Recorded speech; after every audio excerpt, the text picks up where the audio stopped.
pessoal aí do canal, quero mostrar para vocês aqui um defeito aqui no HR-V. Esse carro aqui foi desmontado aqui, ó, os amortecedores traseiro lá direito duas vezes, desmontado umas 2, 3 vezes para achar o defeito. O carro tava fazendo barulho na traseira, já tinha ido de uns 3, 4 mecânicos, não tinha achado o defeito. E aí veio aqui na equipe Silva, a gente examinando aqui, ó. Agora já tá montando, né? Tinha uma lata aqui rachada a lata aqui, ó. Agora eu vou mostrar pra você aqui o serviço que foi feito aqui de solda HR-V, tá? O serviço aqui no HR-V. Agora eu vou mostrar aqui pra você aqui, ó. Foi feita uma solda aqui na parte de fora, observa aqui, ó.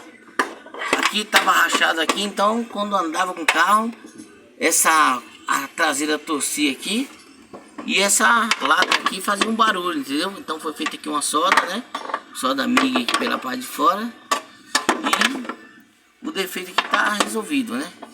Era só isso aqui que tava rachado, mas até descobrir isso aí, meu amigo, foi 2 dias de serviço aqui desmontando, montando, trocando kit de amortecedor, trocando amortecedor e não resolveu. Então achamos o defeito aqui na equipe Silva.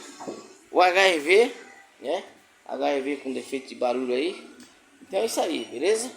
Você, meu amigo, que pega um carro desse aqui, ó, um defeito desse aí, ó, do HR-V, você aí examina direitinho, que às vezes não é amortecedor, não é kit, é um defeito, às vezes aí uma lata que tá rachada, tá trincada, e precisa fazer uma solda aí pra ficar bom, tá bom? Beleza?